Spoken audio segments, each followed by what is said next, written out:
This one video alone will teach you how to make your first $1 million more than an MBA graduation. If you just give me your few minutes, I will give you the simplest way, simplest route to make your first $1 million.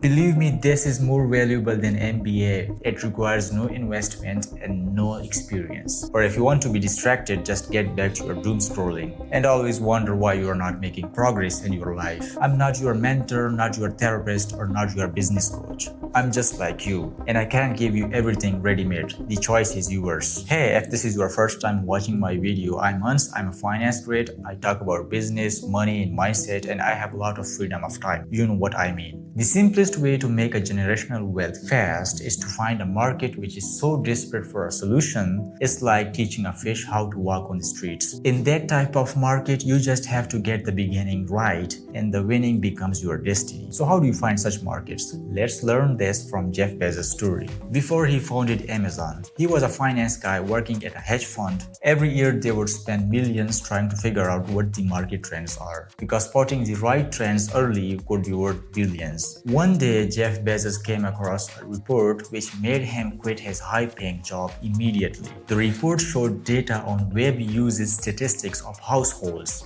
and the number was growing rapidly. Jeff knew this would change the shape of traditional shopping. So he immediately quit his job and started an online bookshop which was called Amazon. That single insight turned him one of the wealthiest men on this planet Earth. Here is the simplest way to find the exact insights like Jeff Bezos. The most important thing you need is data on market trends and the biggest market disruptions happening across the industries. But finding that data can be tricky. But don't worry, I have the simplest way. First, a change that's creating new opportunities. For example, we saw the percentage of people wanting to customize their house online rose dramatically. Second, a gap in existing solutions. We discovered that most of the realtors couldn't do it online, which meant there was a problem with the solution. There was no particular solution for this problem. Third, the size of the market. If you pick a small market, you need to stay on the top just to survive. But in a huge market, a small slice is enough to build you generational wealth. Here is the simple formula to know if your next product is going to make you your first $1 million. Take the number of potential customers and multiply with the price you could charge from them. If that equals over $1 billion, you are in a safe place. You are in the safe market. Your market is already big enough to make you your first $1 million.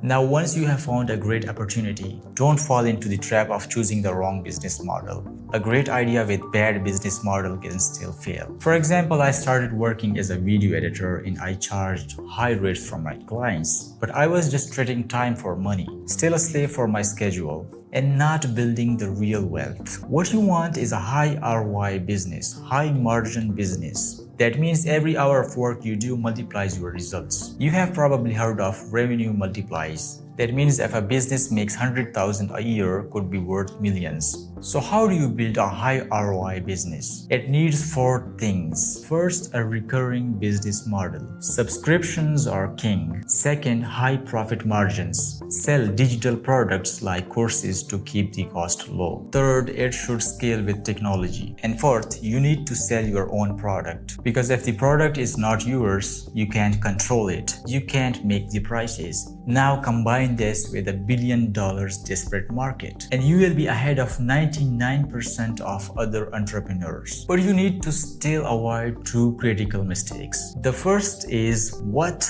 how, and who. When I was working as a video editor, I had the chance to meet and talk to a lot of potential customers. They loved the way I presented my services to them, but they were not using or buying my services. But when I checked my profile and portfolio, I realized I was selling it wrong. They didn't see what they want from my service. So this is how I came up with this solution to avoid that and make a lot of customers. First, figure out what the potential client, customer, or buyer wants. Don't show them features, your abilities, your past experience. Show them how your product, how your service can transform their life, their revenues, and their comfort. Ask yourself a question: what will change in their life if they buy your product or service? And second, tell them how you will bring that change, your secrets which nobody else knows except you, your transformational magic, your ability to bring that change in their life. And third, tell them who are the best ones to bring that change. But despite doing all of that, you won't get any customer or client to buy your product or service. And sometimes worse, you might be selling the wrong product or service entirely. That's why you should do this instead. Let's say you have a solution for a problem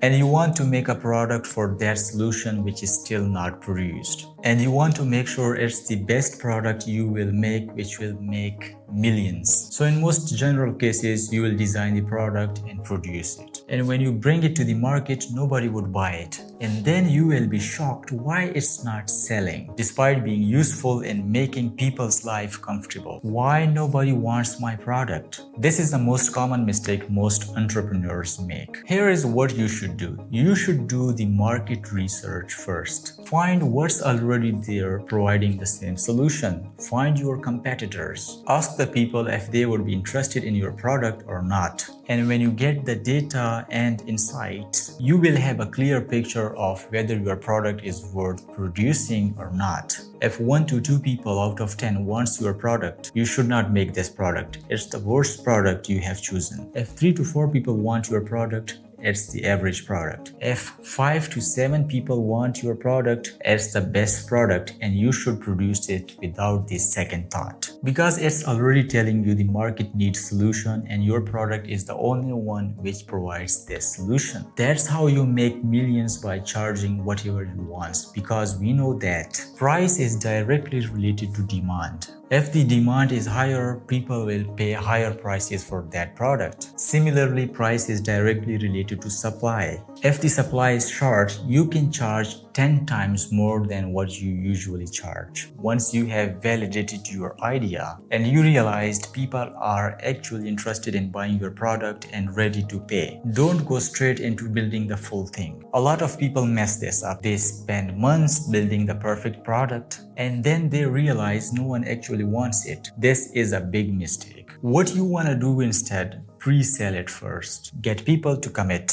Get those first real customers on board. Once that's done, then you start building. And even then, keep it simple. Solve one big problem and do it better than anyone else. Don't get distracted by adding 100 features nobody asked for. Master the one thing first, then go from there. Now as things start picking up, you will be tempted to start hiring like crazy. Chill bro, you do not need a big team right now. Keep it tight, 2 or 3 people max. Keep things lean, efficient, and focused until you cross your first $1 million gross revenue. More people means more complexity and you don't want that early on. But here is the thing most people never talk about. Once your business starts growing, you become the bottleneck. Seriously, your mindset can level up with your business or hold it back. So how do you avoid that? Surround yourself with 3 types of people. First, peers. For example, other people's building like you, your colleagues, your competitors. They will keep you sharp and motivated. Second, mentors. People who have already been where you are going. They will help you avoid the dumb mistakes. And third, heroes. Those legends who inspires you from afar. Now finally, when you are ready to step back and stop being involved in every little things, here is your move. Don't try to fix what's broken. Focus on what's already working and scale that. Double down, triple down, and start building systems. If you do this right, you have built something that's not just profitable,